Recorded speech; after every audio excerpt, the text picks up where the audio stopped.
Okay, right. Now in question B, they say in the diagram below, H, E, N, and G lie on the circle with center O. NC is a tangent and N and passes through P. B lies on HC, which is GB, with GB parallel to NC. HP and GB intersect at E. HG is equals to HE and GON is equals to 2x.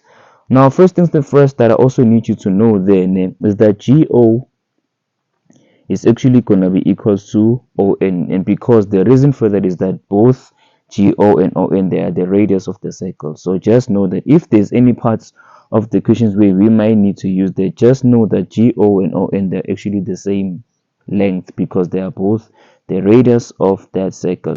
Now in question 1, they say that we need to prove that GN is equals to NE.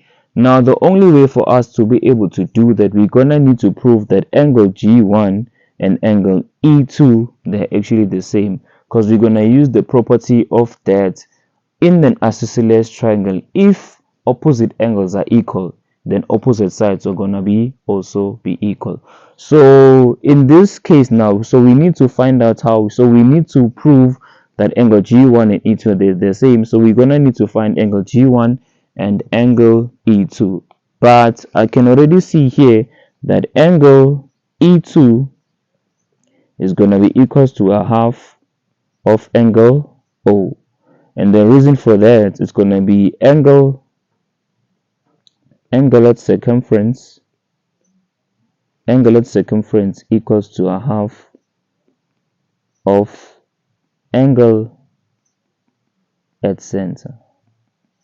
All right, so I'm just basically using the converse of angle at center equals to twice angle at circumference. I'm just using the converse of it.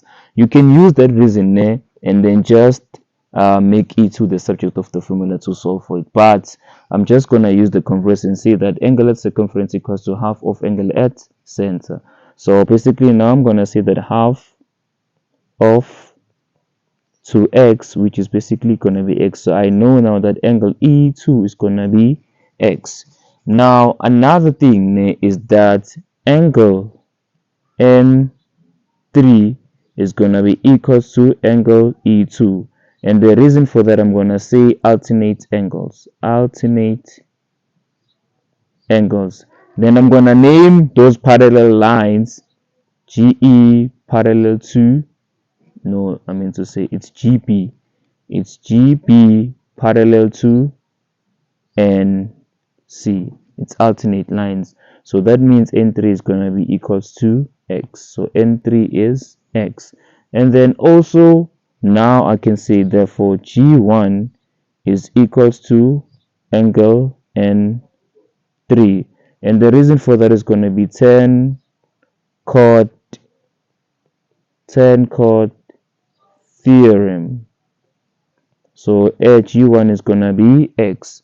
So now basically I can now say that therefore angle G1 is equals to angle E2. Then I'm going to say both equals to X. Therefore GN, right? Therefore GN is going to be equals to NE. And the reason for that, I'm going to say converse. I'm going to say that G1 is equals to E2. And then I'm going to say comma converse isosceles triangle. Converse isosceles triangle. Okay, I hope that's clear and understand.